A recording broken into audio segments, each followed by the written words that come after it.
여러분 부흥되기를 원하시나요? 어디 가요?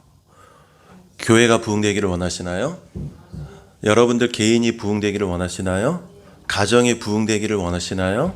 근데 부흥의 의미는 같지만 그러나 그 장소는 다 다를 수 있고, 그리고 각자마다의 개념이 다 다를 수도 있어요. 사업장이 될 수도 있고, 모든 환경 가운데서 부흥이 될 때 여러분들이 그 하나님의 놀라운 기적을 이제 체험하게 되는 거거든요. 저는 신앙생활을 하면서 여러분들께 부탁드리고 싶은 것은 한번 따라 하십시다. 내가 기적의 주인공이 되기를. 저는 항상 여러분들이 그러한 욕심을 가졌으면 좋겠어요. 그래서 우리 온유한교회에서 우리 온유한교회의 주인공이 누군가는 있을 거 아니에요. 대한민국에도 주인공이 하나가 있을 것이고, 성경에도 수없이 많은 인물들이 나오지만 여기에 주인공이 분명히 있어요. 그러니까 각 시대마다의 주인공, 각 장의 주인공, 그리고 예수 그리스도가 물론 저희들의 모든 주인공이 되지만, 그 성경은 예수 그리스도를 이야기하는 것이지만, 그러나 그 예수 그리스도를 증거하는 모든 주인공들이 그 각 챕터마다 다 나와 있거든요. 그럼 오늘 이 시간 여기에, 오늘 이 예배의 주인공이 누구냐 이거예요. 오늘 주인공이 예배를 인도하는 인도자인지, 설교를 하는 설교자인지, 아니면 말씀을 듣는 여러분들 중에 누군가 한 사람이 이 말씀에 도전을 받고, 이 말씀을 깨닫고, 이 말씀을 통해서 여러분들의 삶이 바뀐다면 바로 여러분들이 주인공이 되는 거죠. 저는 주인공이 아니에요. 여러분들이 주인공이 될 수 있도록 그것을 돕는 조력자일 뿐이죠. 그래서 저는 이미 다른 곳에서 주인공이 돼봤고, 이미 여러분들이 오늘 이 시간에 그 욕심을 가지고, 사모함을 가지고 주인공이 되시기를 예수 그리스도 이름으로 부탁을 드리겠습니다. 그 주인공이 되는 것은요, 욕심내는 사람만 됩니다. 갈망하는 사람만 되고요, 갈급한 사람만 됩니다. 그래서 오늘 여러분들이 이 시간에 좀 마음에 흥분이 있었으면 좋겠고요, 갈급함이 있었으면 좋겠고요, 긴장이 있었으면 좋겠고요, 무언가 쪼임이 있었으면 좋겠습니다. 그래서 이 말씀을 함께 나누어 보도록 하겠습니다. 자, 오늘 본문은 초대교회 7명의 집사가 선정이 되고, 그리고 그 7명의 집사로 인하여서 지금까지 역사의 집사 제도가 시작된 바로 그때예요. 그래서 7명의 집사가 만들어지는 배경에는 교회가 이제 부흥이 되기 시작했습니다. 초대교회 때 예수님이 이제 하늘로 올라가신 다음에 오순절 마가의 다락방에서 성도들이 성령을 받고, 그리고 전도의 불이 일어나기 시작했죠. 그 전도의 불이 일어나면서 교회가 마구 부흥되기 시작했어요. 근데 부흥이 될 때에는 항상 그 부흥을 견제하는 세력들이 있었겠죠. 그 견제하는 세력들이 바로 유대인들이었습니다. 근데 유대인들의 박해가 심해지기 시작했어요. 근데 유대인들의 박해가 심해짐과 함께 교회는 더 부흥되기 시작했고요. 근데 이게 부흥이 되면서 구제품들이 많이 들어온 거예요. 이 구제품들이 들어왔는데, 이 구제품들이 초대교회 때는 누구에게 갔냐 하면 과부와 고아에게, 이러한 구제품들이 이제 가기 시작한 거예요. 그런데 이때에 문제가 발생이 된 거죠. 그 문제가 뭐였냐면, 이때에도 합리적이지 않은 이 보급품을 나누어 주는 그러한 일들이 있었던 것 같아요. 그러니까 집사 직분이 생기기 전이었기 때문에 이것을 나누어 주는 집행관들이 자기와 친한 사람들, 친척들, 옆집 사람들, 아니면 뒷돈으로 무언가를 받은 사람들, 그러한 사람들에게 물건을 더 주는 그러한 어떠한 합리적이지 않은 일들이 발생이 된 거죠. 그래서 그 교회가 부흥이 되면서부터, 부흥이 됨과 동시에 한쪽으로는 잘못된 그러한 흐름들이 보이는 것이었어요. 그래서 사도들이 그것을 막기 위하여서 제도 하나를 만들었는데, 그것이 바로 7집사 제도였습니다. 7집사는 아니었는데 7명이 추대된 거죠. 누구로 인하여서? 성도들이 7명을 추천을 하였어요. 그래서 성도들 중에 성령이 충만하고 지혜로운 7명을 뽑아서 추천을 해서 사도들이 그들에게 안수를 하여서 초대교회 때 7명의 집사가 이제 본격적으로 활동을 하기 시작한 거예요. 그게 지금까지 이르렀던 거고요. 그래서 그 집사들의 활동으로 인해서 교회는 더욱더 부흥이 됐어요. 교회가 더욱더 부흥이 되면 반대 세력들이 또 더욱더 핍박이 세지겠죠. 그 핍박이 세지는 그때에 순교한 첫 집사가 있었는데, 그게 누구냐 하면 바로 스데반 집사. 그래서 아까 우리가 이 영상에서 전도에 관련된 영상 나오다가 누구는 어디로 가고 누구는 어디로 가고, 마지막에 스데반은 돌에 맞았고, 그래서 스데반 집사가 돌에 맞아서 순교를 하는 그 장면이 오늘 본문 말씀 바로 전장에 나오는 거예요. 근데 이제 두 가지 일이 이때 발생이 됐는데 그것이 무엇이었냐면 스데반 집사가 돌에 맞아서 순교를 하니까 자, 여러분 우리가 누군가가 순교를 했다. 우리들 주변에 누군가가 죽었다. 그러면 많은 사람들이 두 가지 영향이 나타나요. 첫 번째는 뭐냐면 두려워서 도망가는 사람들이 나타나고 또 하나는 그거로 인하여서 뭐가 생깁니까? 단합이 더 잘 되는 거예요. 그래서 그때부터 모두가 다 합심하기 시작했어요. 그래서 일어나기 시작한 것이 바로 교회 부흥이 그때부터 더 강화되기 시작했습니다. 근데 교회는 더 부흥되고 교회가 부흥될수록 핍박은 더 심해지고 그리고 스데반 집사가 죽는 것을 보고 아 이제 우리의 생명도 위협을 느끼기 시작하니까 많은 기독교인들이 흩어지기 시작했습니다. 근데 놀라운 것은 이 흩어짐으로 인하여서 예수 그리스도의 복음이 원근 각처로 흩어지기 시작했다라는. 그래서 여러분들 오늘 이 시간에 여러분들 상황 가운데서 여러분들 가정 가운데서 어려움이 있다면 그 어려움을 통하여서 하나님은 또 다른 우리가 알지 못한 계획이 있다라는 것을 믿으시기를 부탁을 드리겠습니다. 하나님의 계획은 우리가 알지 못해요. 그러나 하나님의 계획을 우리가 알지 못할 때 하나님의 계획을 아는 방법이 있습니다. 그것은 바로 성경에 나와 있는 말씀들이에요. 성경에 나와 있는 말씀들은 지금 우리가 해야 할 일들을 미리 이야기해 주는 것이고 너희가 이렇게 순종했을 때 이러한 축복이 따르고 너희가 이러한 환난을 극복했을 때 이러한 일이 일어난다라는 것을 이미 성경에서는 다 말씀해 주고 있는 것이죠.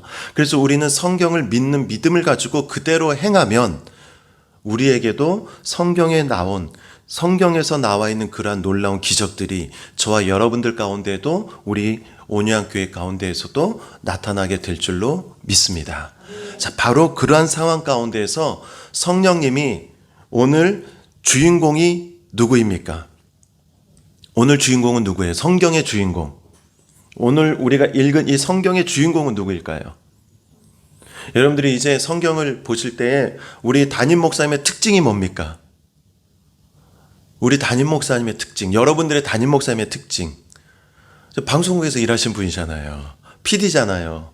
그렇죠? PD였기 때문에 우리 목사님의 특징은 PD였기 때문에 모든 성경을 프로듀서 관점에서 풀어나갈 수 있는 능력이 있어요. 네. 그렇기 때문에 담임 목사님이 설교를 하실 때에는 여러분들이 그러한 관점에서 담임 목사님의 설교를 듣게 되면 더 재밌게 이해를 하실 수가 있겠죠. 네.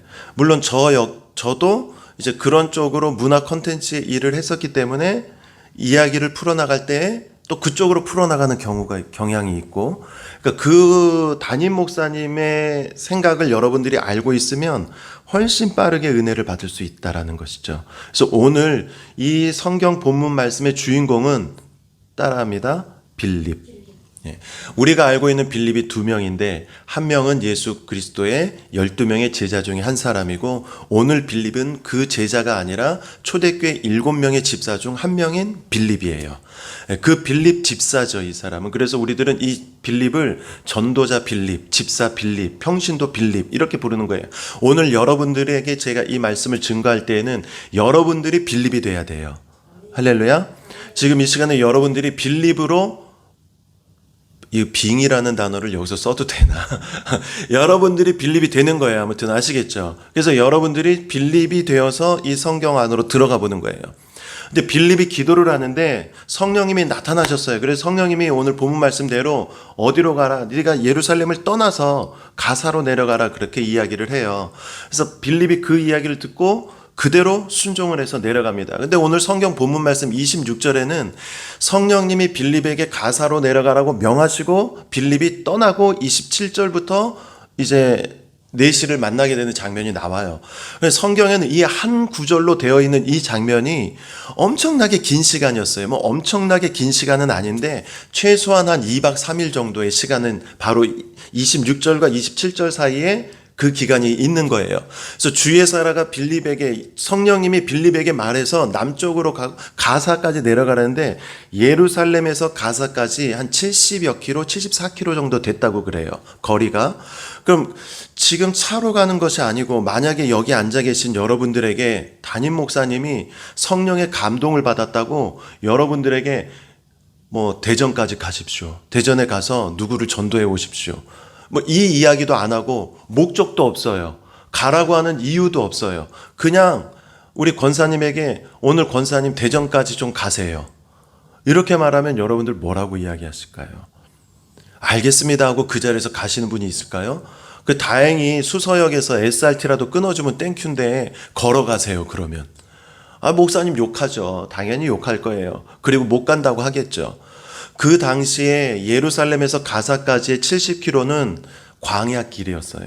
물도 나지 않는 곳이고 우물도 없는 곳이고요. 뭐 온갖 독충들이 있었겠죠. 그리고 태양이 뜨거웠겠죠. 그런데 빌립이 그 말씀을 듣고 바로 가사로 이동을 합니다. 이동을 하는 과정에 내시를 만나요. 근데 우리가 생각하는 내시는 어때요? 여러분들이 옛날 우리나라 조선시대 막 생각하니까 내시 막 하고 막 그럴 것 같잖아요. 그런데 이 당시에 내시는 관료였어요. 관료. 그래서 지금 우리나라로 말하면 국무총리. 여러분들이 생각하는 저 27절에 나온 에디오피아 간다게의 내시는 바로 국무총리 정도 되는 직급을 가지고 있는 아주 높은 사람이었죠. 그래서 길을 가는데 마침 거기에서 저 내시를 만나요. 그런데 저 내시를 만나서 성령님이 또 저 내시가 있는 마차로 가라 그러죠. 그런데 빌립은 저 사람이 누구인지 모르고 간 거예요. 모르고 갔는데 그 내시가 마침 예루살렘에서 예배를 드리고 가는 도중에 그곳에서 쉬고 있으면서 성경 말씀을 읽고 있는데 성경 말씀이 뭐였냐면 이사야 말씀이었어요. 이사야 말씀에 예수 그리스도께서 십자가에 못 박혀 죽는 바로 그 장면의 말씀을 내시가 읽고 있었던 것이죠. 근데 빌립이 가서 보았더니 내시가 그 말씀을 읽고 있거든요. 근데 내시가 이디오피아 사람이었어요. 그 색깔이 어땠을까요? 시꺼멓게 생긴 사람이 성경을 읽고 있는 거예요. 근데 보니까 이사야 글이었어요. 그래서 당신이 그 내용을 이해하십니까? 라고 물어봤더니 나는 이해 못하겠다. 이해 못하는데도 읽고 있는 거예요. 그냥 성경을 우리처럼. 그래서 우리도 이해 못하는 성경이지만 막 읽잖아요. 무조건 읽을 때 있잖아요. 그렇게 읽는 거예요. 그럴 때 당신이 그것을 이해하십니까? 그랬더니 이해 못한다. 그럼 너는 이거를 아느냐? 그랬더니 빌립이 제가 알고 있습니다. 하고 그 말씀을 추측하면서 이 말씀은 이제 오실 예수 그리스도에 대한 이야기인데 예수 그리스도께서 이렇게 죽으셨고 이렇게 부활하셔서 제가 그리스도의 제자로서 지금 말씀을 전합니다. 이렇게 이야기를 한 거죠. 그랬더니 그 뒷절에도 40절까지 계속해서 이야기가 나오는데 깜짝 놀란 거예요. 에디오피아 내시가. 왜냐하면 너무 쉽게 이해를 했거든요. 이게 그 말씀이구나. 자기가 알지 못한 예수 그리스도가 바로 이런 말씀 가운데 구약시대에 이미 나왔구나. 그럼 나에게 세례를 그래서 둘이 마차에서 내려서 세례를 합니다. 그리고 세례를 빌립이 주고 호련히 사라지죠. 그런데 여기에서 우리가 조금 짚고 넘어가야 될 게 뭐냐면 말씀을 풀이해 준 사람이 누구입니까? 목사입니까? 집사입니까? 성도죠. 성도. 그러니까 이 성경에서 빌립은 성도예요. 평신도 사역자. 그래서 빌립이 내려서 말씀을 전해요. 그리고 내려서 빌립이 세례를 줍니다. 누가? 목사가? 평신도 사역자가. 오늘 이 시대에 우리가 변화해야 될 것은 무엇이냐면 여러분들이 여기 앉아 계신 여러분들도 말씀을 전할 수 있는 권능이 있다라는 것을 믿으셔야 됩니다. 할렐루야. 그리고 여러분들이 어디론가 여러분들이 움직이게 되면 여러분들은 세례를 베풀 수 있고 축복을 할 수 있는 그러한 권한이 있다라는 것도 믿으셔야 돼요. 할렐루야. 지금 시대에는 제도화가 됐기 때문에 목사만 집례를 하고 목사만 세례를 주고 목사만 축도를 하는 것이 지금의 상황이잖아요. 그러나 사실 성경적인 것은 평신도 사역자들이 일어날 때 교회가 부흥되는 것이에요. 그래서 여러분들이 일어날 때 교회가 부흥되고요. 여러분들이 선교사적 사명을 가지고 있어야 돼요. 그래서 우리 담임 목사님께서 오늘 계속해서 여러분들 자녀에 대해서 말씀을 자녀 전도해야 된다. 가족 전도해야 된다라는 말씀을 하시는데 여러분들이 집에 돌아가시면 여러분들이 선교사적 사명을 가지고 집으로 가시는 거예요. 할렐루야.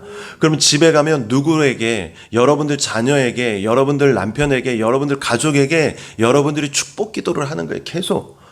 그리고 말씀을 전하는 거예요. 그게 가정 예배가 되는 것이죠.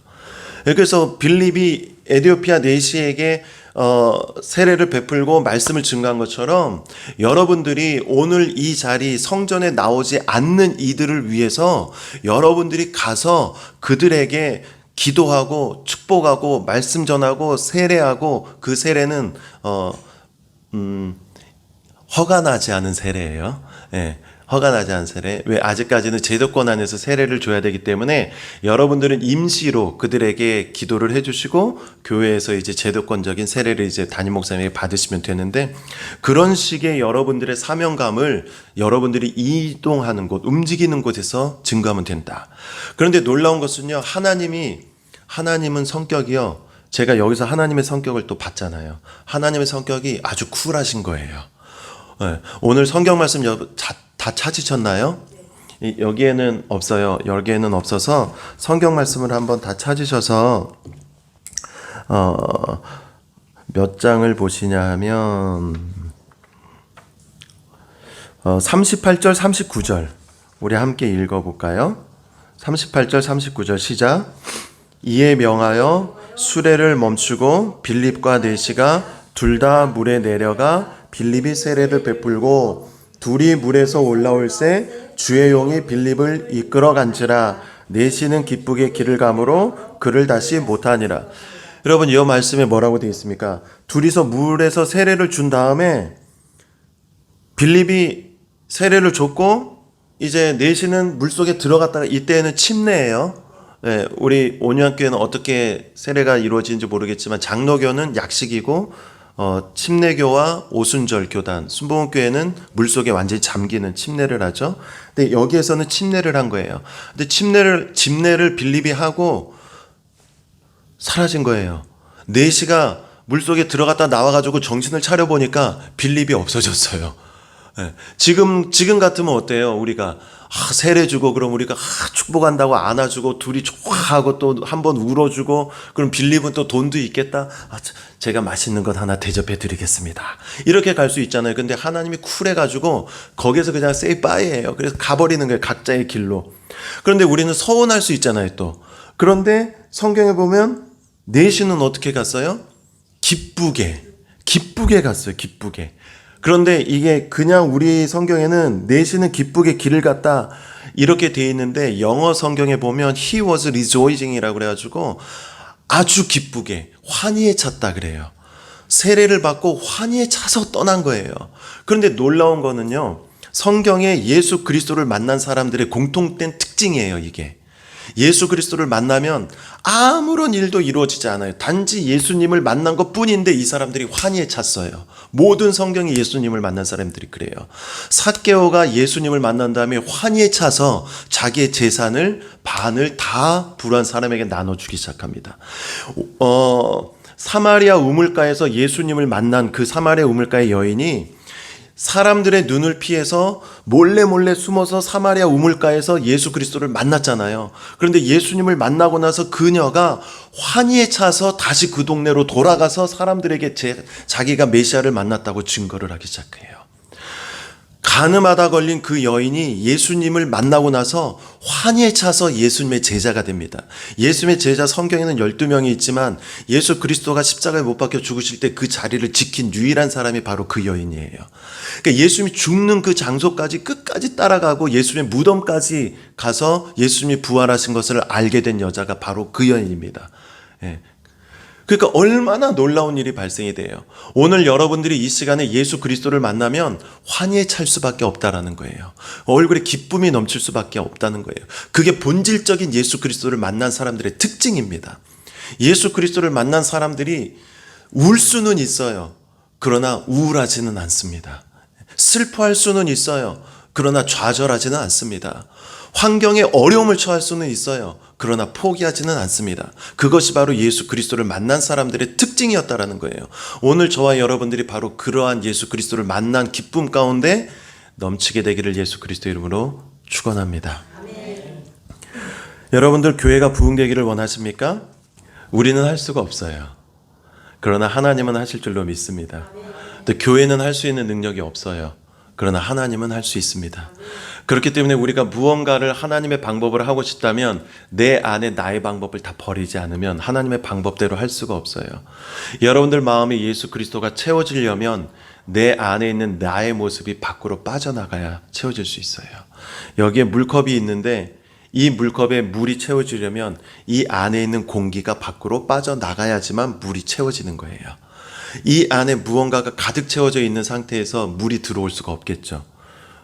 여러분들이 예수님을 믿고 싶습니까? 예수 안에서 기뻐하고 싶습니까? 예수 안에서 평강을 누리고 싶습니까? 환난 가운데 기뻐하기를 원하십니까? 그러면 여러분들 안에 내 고민, 내 걱정, 내 근심, 그것들이 하나 둘씩 빠져나가야 돼요.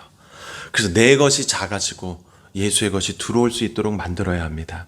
오늘 이 말씀을 통해서 과연 우리 주님이 우리에게 허락하시는 말씀 무엇인지 보도록 하겠습니다. 첫째로 따라합니다. 성령에 민감해야 한다. 우리는 신앙생활을 하면서 성령에 민감해야 돼요. 성령에 예민하지 않으면 안 됩니다. 물론 안 돼도 구원은 받습니다. 그러나 신앙생활하면서 힘들어요. 피곤해요. 즐거움이 없어요. 왜? 기적을 경험하지 못하니까. 성경의 기적을 경험한 모든 사람들은 단 한 사람도 예수님의 소리에, 성령님의 소리에 민감하지 않은 사람이 없습니다. 항상 여러분들의 귀가 성령님 가운데 열려 있어야 합니다. 그래야 그 성령님의 마음을 받아들일 수 있는 것이죠. 민감한 훈련이 필요한 거예요. 그 민감한 훈련을 하기 위해서 여러분들이 우리가 해야 될 것은 자연과 접하는 거예요. 제가 제주도에 내려가면은 한라산은 한가운데 있는 산이니까 사방에서 다 보일 거 아닙니까? 한라산이 매일 보일 줄 알았어요. 그리고 저희 집 앞에서 10분만 걸어 내려가면은 바다가 있는데 그 바다도 매일 보는 것이 바다일 줄 알았어요. 그런데 그 바다도 10분이라는 시간을 투자해서 나가지 않으면 볼 수가 없고요. 한라산도 눈을 들어서 보지 않으면 볼 수가 없어요. 그런데 한라산도 매일 보고 싶다고 해서 보이지 않아요. 왜냐하면 1년 365일 중에 3분의 1만 보이고 나머지는 다 구름에 가려 있거든요. 네. 그래서 한라산이 보고 싶을 때 보면 가려 있어서 못 봐요. 근데 막상 구름이 없어서 보일 때에는 내가 관심이 딴 데 있어서 또 안 보지. 그래서 제주도 사람 중에 한라산 올라가 본 사람도 많지도 않아요. 네. 누리지 못하는 거죠. 여러분, 성령님이 우리 가운데 운행하고 계심을 믿으십니까? 저와 여러분들이 동일하게 이 예배 가운데 성령님이 운행하고 있지만 그 성령님을 민감하게 받아들이는 사람만 성령님을 누리는 거예요. 할렐루야. 여러분들의 생활 가운데, 여러분들의 가정 가운데, 직장 가운데, 자녀 가운데 성령님이 함께 하시지만 그 성령님이 함께 하시는 것을 예민한 사람만 느끼는 거예요. 내가 성령님을 보고자 하는 사람들, 성령님의 소리를 듣고자 하는 사람들, 바로 그런 분들에게만 성령님이 느껴지는 거죠. 똑같이 신앙생활을 하는데 누구는 성령님을 체험하고 살고 누구는 성령님을 체험하지 못하고 사는 거예요. 그 차이인 거죠.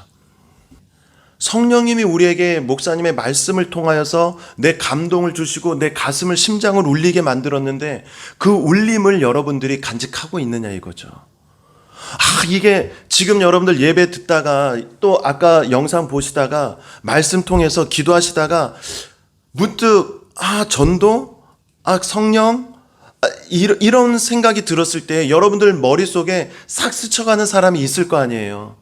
내가 이 사람에게 용기 내서 한번 가봤으면 좋겠다. 그래, 한번 가보자. 예배 가운데는 그 말씀이 있고 그 울림이 있지만 밖에 나가면 그 울림이 사라지는 경우가 얼마나 많이 있습니까? 그래, 내가 도전받아서 한번 떠나보자. 내가 무언가 시행해보자. 하나님이 나에게 감동을 주셨네. 그 감동을 붙잡아보자. 그런데 그 감동을 진짜 붙잡는 분이 몇 명이나 있냐고요. 그게 지금 우리들의 모습이라면. 근데 빌립은 이때 성령님의 소리를 듣고 바로 그곳으로 갔어요. 그래서 오늘 본문 26절에 주의 사자가 빌립에게 말씀하였어요. 남쪽으로 가라. 그랬더니 그가 지체하지 아니하고 남쪽으로 가는 거예요.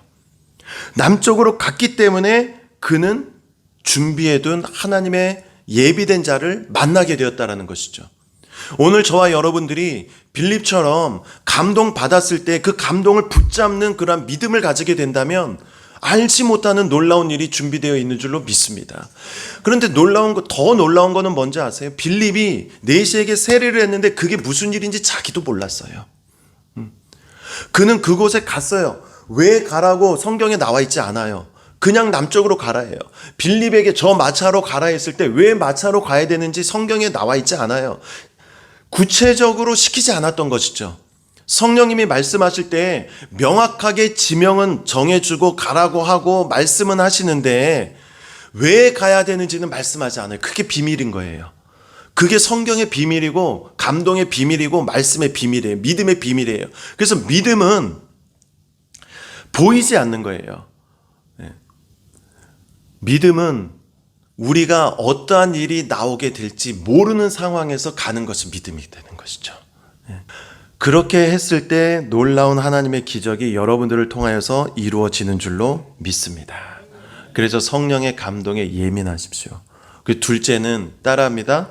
부흥을 하려면 순종해야 한다. 성령의 감동에 예민해서 들으면 뭐합니까? 순종을 안 하면 끝이죠. 빌립은 사자가 이야기했을 때 그 말씀을 듣고 바로 순종을 합니다. 그래서 성경에서는 간단하게 한 줄로 나온 그 상황이 2박 3일의 여정이었던 거예요. 아니면 3박 4일의 여정이었던 것이죠. 바로 그 순종이 더 제가 이야기 안 해도 순종이 얼마나 중요한지는 다 아시잖아요. 그렇죠? 그러니까 순종에 대해서는 크게 말할 필요도 없어요. 그러나 빌립보서 4장 6절 우리가 다 아는 말씀인데 같이 한번 따라할까요? 아무것도 염려하지 말고 감사함으로 하나님께 아뢰라. 그리하면 모든 지각에 뛰어난 하나님의 평강이 그리스도 예수 안에서 너희 마음과 생각을 지키시리라. 이 말씀 너무 중요한 말씀인데요. 여러분들이 신앙생활을 할 때 내가 믿음 가운데 행하지 못하게 하는 것은 무엇 때문인지 아십니까? 바로 너의 마음과 생각 때문에 그래요. 내 마음과 내 생각이 예수 그리스도의 마음과 생각과 다르기 때문에 그렇습니다. 그럼 여러분들이 신앙생활할 때 아니면 관계할 때 여러분들이 직장생활할 때 가정생활할 때 이웃과 친구와 생활할 때 우리가 불평불만을 갖는 이유가 무엇인가? 내가 외로움 우울증에 걸리는 이유가 무엇인가? 그것은 너희 마음과 생각을 지키지 못하기 때문에 그래요. 그러니까 너희 마음과 생각을 지키는 것이 굉장히 중요한 일인데 내 마음과 생각을 지켜야 할 때 이 두 구절의 말씀 중에 제일 중요한 말씀이 무엇일까요? 여러분들 제일 중요한 건 뭐냐 하면 예수 안에서보다 더 중요한 게 있는 거예요. 하나님의 평강보다 더 중요해요. 하나님의 평강을 얻으려면 이렇게 해야 된다고요. 따라합니다. 아무것도 염려하지 말고. 아무것도 염려하지 말고 해야 되는데 우리는 너희 구할 것을 감사함으로 구하시잖아요, 여러분들. 그런데 염려하면서 구하는 거예요. 네. 예수 안에서 마음과 평강을 지키려고 노력하잖아요. 그런데 염려하면서 하는 거예요. 이게 될까? 네. 아무것도 너희 구할 것을 감사함으로 하나님께 아뢰잖아요. 근데 매일마다 염려하면서 근심과 함께 기도하는 거죠. 염려와 함께 기도해요. 그러니까 내 생각을 지키지 못해요. 그러나 아무것도 염려하지 말고 오직 기도와 간구로 너희 구할 것을 감사함으로 하나님께 구하면 하나님이 나의 생각과 나의 마음을 지키시는 줄로 믿습니다. 아무것도 염려하지 않고 성령의 말씀에 순종했더니 하나님이 지키시는 거예요. 할렐루야. 오늘 여러분들 아무것도 염려하지 말고 오직 감사함으로 하나님께 미리 구하시기를 부탁을 드리겠습니다. 그렇게 될 때에 기적이 일어나는 거예요. 오늘 여러분들의 기적이 바로 여기에서 일어나게 될 줄로 믿습니다. 마지막으로 따라합니다. 부흥을 하려면 명명하라. 제가 지난번에도 말씀드렸지만 가는 곳마다 여러분들이 정의를 내려라고 그랬잖아요. 이름을 지으라고요. 그런데 오늘 여기가 영적 제로 포인트라고 명명하는 거예요. 할렐루야. 제로 포인트 따라합니다. 제로 포인트. 제로 포인트라는 말이 있어요. 직역하면 원점이라는 이야기예요. 올림픽에서 우리가 총을 쏠 때 사격을 하려면 0점을 잡아야 돼요. 그 0점은 총이 날아갈 때 단순히 총알이 우리가 보면 총알이 직선으로 날아갈 것 같잖아요. 그런데 총알이 직선으로 안 날아가고 이렇게 포물선을 그리면서 날아가요. 그래서 이 포물선을 그리는 그 포물선을 그릴 때 올라갔다가 내려갔다가 올라갔다가 내려가거든요. 총알이. 그래서 총알이 우리 눈에는 똑바로 나가는 것처럼 이게 이렇게 나가는 거예요. 이렇게 포물선을 곡선을 그리면서 날아갈 때 올라가지도 않고 내려가지도 않는 바로 그 점. 그게 0점이에요. 그거를 안 맞추면 관역은 조준할 수는 있지만 관역에 맞출 수가 없어요. 그러면 양궁도 마찬가지예요. 우리나라 양궁 금메달 아주 효자 종목이잖아요. 그 양궁도 0점을 맞추지 않으면 절대로 표적을 맞출 수 없습니다. 그 0점을 안 맞추잖아요. 그러면 제가 여기서 총을 저 뒤에 있는 문에다가 쏴도 저거를 맞추지를 못해요. 타겟이 조준이 안 되는 거예요. 그만큼 0점이 중요한 거예요. 여러분들이 기도하실 때 그 기도에 0점이 안 맞춰주면 여러분들은 기도의 응답을 받지를 못해요. 그래서 나는 수없이 기도하나 그 기도가 중원부원되게 되는 거예요. 기도의 응답이 없는 거예요. 여러분들 평생 기도해도 그 기도의 응답이 없고, 어떤 분들은 한 번 기도만 하면 이 사람은 백발백중에 기도만 하면 응답돼요. 그거는 0점을 잘 맞춘 거예요. 그게 무슨 0점? 하나님이 원하는 걸 아는 거죠. 하나님의 마음을 아는 거예요. 아버지의 마음을 아는 거예요. 아버지의 마음을 알고 기도하면 그 기도는 백발백중이에요. 그래서 제가 여러분들에게 말씀드렸잖아요. 설교 초반에 담임 목사님이 설교하실 때 담임 목사님의 마음을 알고 여러분들이 그 말을 들으면, 설교를 들으면 담임 목사님하고 한 몸이 돼요. 그러면 담임 목사님이 선포를 하는 것마다 아멘으로 받아들일 수 있게 되는 거예요. 그러면 그 0점이 바로 잡히게 되는 거죠. 그래서 같은 마음, 같은 꿈을 꾸고 같은 생각을 하고 같은 말을 하는 고린도전서 1장에 나온 말씀이 오늘 온유한교회 여러분들과 성도님들끼리 담임 목사님과 모두 이루어지게 되는 기적이 일어나는 거예요. 할렐루야. 그 0점이 맞춰져야 돼요. 그 제로 포인트입니다. 그게. 그 제로 포인트가 맞춰졌을 때 우리들은 놀라운 일이 일어나는데, 이 제로 포인트라는 것이 전 우주적 관점에서 시작이 됩니다. 새로 만들어진 단어이지만 성경을 따라서 들어가면 우주적인 관점에서부터 시작이 돼요. 그 첫 번째 시작이 어디였냐면 창세기 1장 1절 말씀이에요. 창세기 1장 1절 말씀 다 같이 읽습니다. 시작. 태초에 하나님이 천지를 창조하시니라.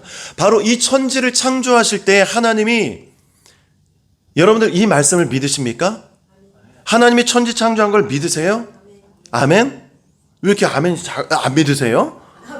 믿으세요? 아멘이에요. 이거 믿는 거예요. 그런데 이 놀라운 것은요, 성경의 수없이 많은 구절 중에, 성경 66권 중에 두 갈씩으로 결론부터 말씀한 내용은 이거밖에 없어요. 예. 그래서 시작하는 거예요. 우리는 이 성경책을 열을 때, 성경책을 딱 오픈해서 첫 구절을 딱 읽으면요, 그 믿음을 가지고 성경 66권을 읽기 시작하는 거예요. 뭐 이거는 믿고 저거는 안 믿고가 아니고, 태초에 하나님이 천지를 창조하시니라 이 말씀을 믿으면 그 나머지 것들이 다 믿어지는 거예요. 그래서 태초에 천지를 창조하시니라 결론을 먼저 말씀하셨어요. 하나님이. 다른 성경은 1장 1절에 보면, 모든 성경 66권은 1장 1절에 하나님이 천지를 창조해 이렇게 결론을 이야기하지 않아요. 다 나가죠. 풀어나가요. 근데 여기에만 결론이 딱 나온 거예요. 그리고 나서 1장 2절부터 어떻게 천지를 창조했는지 풀어나가기 시작하는 것이죠. 그래서 2절 말씀도 우리 있나요? 시작. 땅이 혼돈하고 공허하며 흑암이 깊음이 있고 하나님의 영이 수면 위에 운행하시. 보세요, 여러분. 땅이 혼돈하고 공허하며 흑암이 수면 위에 깊게 있는 거예요. 이게 이때 하나님이 운행하시면서 보니까, 성령님이 운행하면서 보니까 0점이 안 잡혀져 있는 거예요. 예. 무슨 말씀인지 아시겠죠? 혼란스러운 거예요. 이 우주가 혼란스러워요. 그래서 하나님이 0점을 잡으려고 별 하나를 선택하는데 그게 뭐였어요? 바로 지구를 만드신 거지. 그래서 0점을 선택을 하시는 거예요. 그래서 거기에서부터 시작을 하셨어요. 뭐라고? 빛이 있으라 하면서. 그래서 0점을 조준하기 시작하면서 그 조줌을 조금씩 좁혀 나가는 거예요. 그래서 뭐 1장 2절 이후에 이 혼돈 가운데서 0점을 잡기 위해서 빛이 있으라 이렇게 이야기를 하시고, 땅이 나뉘어져라 이야기하시고, 육지로 나뉘어지고 물로 나뉘어져라 이야기를 하셔요. 그렇게 쭉 말씀하시고, 가축을 만드시고 물고기를 만드시고, 그리고 땅에 짐승들을 만드시고, 그 모든 것들을 관리할 수 있는 인간을 만드시고, 그리고 0점을 다 잡으시니까 그 다음에 하나님이 쉬신 거예요. 그게 안식일인 것이고. 태초에 하나님이 우주적인 관점에서 제로 포인트를 시작을 하시는 것이죠. 그때부터 그 제로 포인트가 영적인 제로 포인트가 시작해서 지금까지 오는 거예요. 그리고 하나님을 믿던 안 믿던 세상의 모든 사람들도 시대의 0점을 잡습니다. 그 시대의 0점을 누구 기준으로 잡아요? 예수 그리스도를 통해서 잡잖아요. 그래서 before Christ, 예수님 오기 전, 그렇죠? 그리고 예수님이 태어난 전과 후로 세상 사람들은 예수 그리스도를 믿던 안 믿던 0점을 어디로 잡았냐면 예수 그리스도의 탄생으로 잡은 거예요. 할렐루야. 그건 놀랍지 않습니까? 그러면 서울, 이 대한민국의 0점, 제로 포인트는 어디에 있냐면 인천 미추홀구 홀에 있어요. 거기에 대학교, 인하대학교인가? 거기에 있고요. 제주도는 뭐 동문시장 쪽에 0점이 있어요. 그 각 도시의 0점은 어디를 0점으로 기준을 잡냐 하면 해발 0. 그러니까 한라산 높이가 1894m? 1984m? 그 높이가 바로 그 0점에서부터 시작이 되는 거예요. 0점에서부터. 해발 0부터. 그래서 우리들은 지금 있는 곳이 해발 100m부터 시작이 된다 그러면 0점은 저 밑에 있는 것이죠. 거기를 찾아가는 거예요. 사랑하는 우리 성도님들, 오늘 이 말씀을 통하여서 여러분들의 0점이 잡혀지기를 예수 그리스도의 이름으로 부탁을 드리겠습니다. 이 제로 포인트는 시작이면서 끝이에요. 그런데 놀라운 것은 이 시작이며 끝인 이 제로 포인트에 사람들이 모여지는 거예요. 오늘 여러분들이 온유한 교회가 여러분들의 제로 포인트가 되면 바로 이곳에 사람들이 모여들기 시작하는 것이죠. 여러분들의 제로 포인트는 어디였습니까? 지금 이 순간이 오기 전에 이미 여러분들의 제로 포인트가 있었을 수도 있고, 그리고 2024년 바로 오늘 여러분들이 영적인 제로 포인트로 바로 오늘을 시작을 하신다면 바로 이곳이 영적인 제로 포인트가 되는 것이죠. 이 영적인 제로 포인트에서 우리가 다시 시작하는 거예요. 오늘 성경 말씀에 빌립이 남쪽으로 가서 가사 지방까지 갔는데 거기에서 에디오피아 내시를 만납니다. 그 내시를 만나서 세례를 주고 그 내시하고 같이 세이빠이 하면서 세이빠이도 못했구나. 서로 그냥 성령님이 데리고 갔으니까, 그죠? 호련히 사라지고 그렇게 헤어졌어요. 내시에게 바로 그 자리가 제로 포인트였다는 것이죠. 사마리아 우물가의 여인이 예수 그리스도를 만났을 때 그 여인의 제로 포인트는 바로 사마리아 우물가가 제로 포인트였어요. 가늠하다 걸린 그 여인이 죽기 일보 직전에 예수님을 만났을 때 그 여인의 제로 포인트는 바로 예수 그리스도 앞에 무릎을 꿇은 바로 그 자리가 영적 제로 포인트였다는 거예요. 삭개오가 예수 그리스도를 만난 그 뽕나무가 바로 제로 포인트였다는 것이죠. 오늘 여러분들의 제로 포인트가 바로 이곳이 되면 성경에 나와 있는 수없이 많은 사람들이 그곳에서 제로 포인트로 명명하고 거기에서 그들의 사역이 시작된 것처럼 오늘 저와 여러분들에게 바로 이 자리가 제로 포인트가 되면 여기에서 기적이 시작되는 줄로 믿습니다. 여러분들, 우리가 성경에서는 이대로 끝이 나요. 그리고 에디오피아 내시가 나오진 않아요. 빌립은 그 다음 장에 다시 나오긴 하지만 내시는 나오지 않습니다.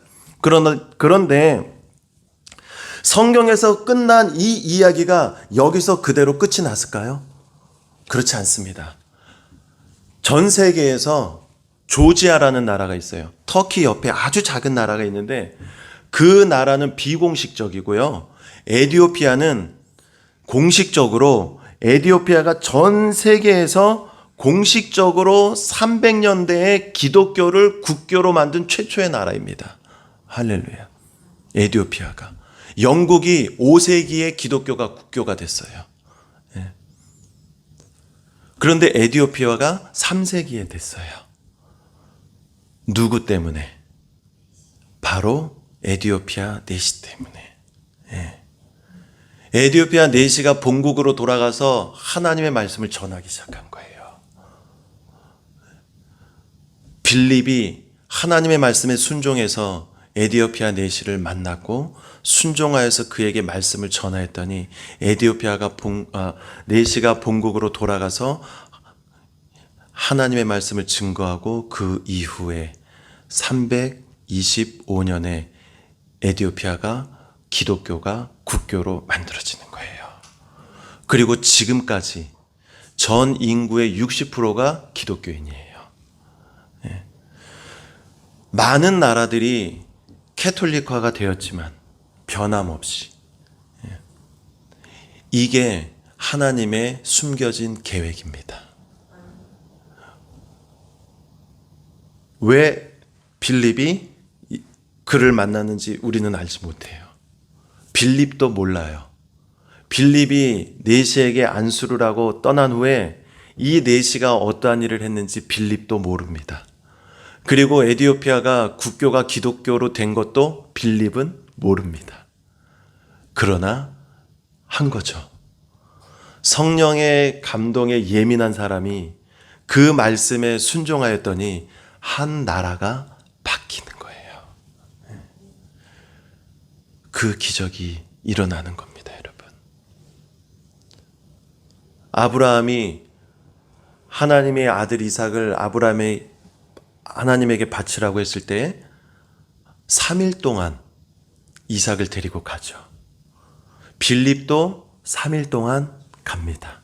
아브라함도 3일 동안 말씀하신 모리아산으로 가죠. 거기에 단을 세우고 이삭을 눕히고 칼로 이삭을 찌르랬을 때 하나님이 아브라함아, 아브라함아. 하나님이 다급해져요. 진짜 찌를까 봐. 아야, 하지 마라, 하지 마라. 내가 이제 너의 믿음을 알았다. 아브라함과 이삭은 바로 그 자리가 제로 포인트였습니다. 저는 오늘 여러분들이 오늘 지금 이 시간이 여러분들에게 제로 포인트가 되기를 소망합니다. 그리고 이 온유한 교회가 여러분들의 제로 포인트가 되기를 소망합니다. 여러분들은 왜 온유한 교회에 모이셨습니까? 저도 온유한 교회에 한 달에 한 번 올 때는 사모님이 차려준 집밥이 너무 맛있어서 와서 맛있게 먹고 가기는 합니다만, 여러분들은 왜 모이셨습니까? 많은 사람들은 교회를 사치품으로 생각하는 시대가 되었습니다. 십자가 목걸이가 없는 사람이 없는 것처럼 대형 교회 다니면 마치 내가 엄청나게 좋은 외국 고급 승용차를 타는 것처럼 그 교회를 드나들기. 물론 다 그런 것은 아니지만 많은 성도들이 그렇게 성도의 삶이 아니라 교인의 삶, 교회를 다니는 사람의 삶으로 교회를 다니고 있어요. 내가 아주 훌륭한 목사님의 교회를 다니면 마치 그 목사님의 수제자라도 된 것처럼, 그러나 그 목사님을 면전에서 바라본 적도 없으면서 그 목사님 아무개 훌륭한 목사님이라는 귀걸이 하나 차고, 그리고 대형 교회 아무개 교회라는 그 교회 목걸이 하나 차고, 그리고 교회 이름 붙은 현판 하나 집 앞에다가 붙여놓고 내가 마치 아주 값비싼 액세서리 하나 더 걸치고 있는 것처럼 그렇게 생각을 하며 신앙생활을 하는 분들이 너무나도 많은 이때가 되었습니다. 근데 여러분들이 오늘 이 자리에 모인 이유는 무엇입니까, 여러분? 저는 오늘 여러분들이 이 자리가 영적인 제로 포인트가 되어서 다시 한번 시작하고 다시 일어나고, 오늘 제 책이 다시 사랑할 수 있을까 그 제목이잖아요. 이 책은 솔로들이나 돌싱들을 위한 이야기이기도 하지만 부부인데 부부 같지 않은 사람들, 부부인데 계속 돌싱을 기획하고 있는 사람들이 너무 많더라고요. 그래서 그들을 위한 책이기도 하고요. 또 여러분들이 저 책은 일반인들 대상으로 썼기 때문에 예수님의 예자도 나오진 않습니다. 그러나 여러분들이 저 책을 읽으실 때 저 책에 나와 있는 주인공들이 나라고 생각하고 저것을 영적으로 전환시켜 보시면, 아, 내가 지금 우리 예수님을 다시 사랑할 수 있을까? 교회는 다니고 있지만 내가 예수님과 사랑하고 있을까? 내가 죄성으로 인하여서 예수님을 온전히 바라보지 못하고 있는 주변인들이 있다면 그들이 예수 그리스도를 다시 사랑할 수 있을까? 그런 관점에서 다시 사랑할 수 있을까? 라는 관점으로 여러분들이 보시게 된다면 여러분들이 지금 이 시간에 느낀 그 뜨거운 설렘이 더 많은 이들에게 전달이 되게 될 줄로 믿습니다. 사랑하는 우리 성도님들, 말씀의 결론을 내리도록 하겠습니다. 지금 여기 계신 분들이 이 지역 분들도 있겠지만 원근 각처에서 모인 성도님들이라고 알고 있습니다. 여러분들이 모인 이유가 무엇일까요? 빌립이 내시를 만난 것이 우연이었을까요? 여러분들이 오늘 온유함교회에 온 게 우연이었을까요? 제가 여러분들을 만나고 오늘 이 말씀을 증거하는 것이 우연이었을까요? 여러분, 하나님의 관점에서 우리 인생의 우연은 하나도 없습니다. 내가 지금 어려움에 처한 것, 내가 지금 힘든 것, 내가 지금 몸이 아픈 것, 그것이 우연이었을까요? 여러분들의 잘못인가요? 여러분들, 하나님의 관점에서는 지금 보이지 않는 그것이 미리 준비되어 있어요. 그것을 기대하고 믿음으로 달려나가는 믿음이 바로 우리가 되는 것입니다. 어떤 분들이 저에게 이런 질문을 해요. 죽을 때까지 그게 안 되면 어떡하지? 죽을 때까지 그게 안 되면 어떡해? 죽을 때까지 응답 안 되면 어떡해? 이런 질문을 저에게 해요. 그때 저는 이렇게 대답을 해드렸어요. 죽을 때까지 네가 그 믿음을 가지고 기도를 했기 때문에 지금 평안 가운데서 여기 왔잖아. 로또가 당첨이 안 됐어도 지금 기대함으로 여기까지 온 것처럼 일주일 동안 그 로또를 가지고 토요일을 기다리면서 설렘과 기대를 가지고 작은 희망, 보이지 않는 그 희망을 가지고 로또를 들고 있는 사람처럼 우리들이 하나님이 응답되지 않은 그 응답, 그것을 가지고 평안을 누리고 있다면 그것이 응답이라는 것이죠. 오늘 이 시간 여러분들에게 그 평강이 넘치게 되기를 부탁을 드립니다. 그리고 영적인 제로 포인트가 되어서 여러분들 가정과 직장과 사업장과 자녀와 우리 교회가 하나님의 기쁨 가운데 아름답게 부흥되기를 예수 그리스도의 이름으로 부탁을 드리겠습니다.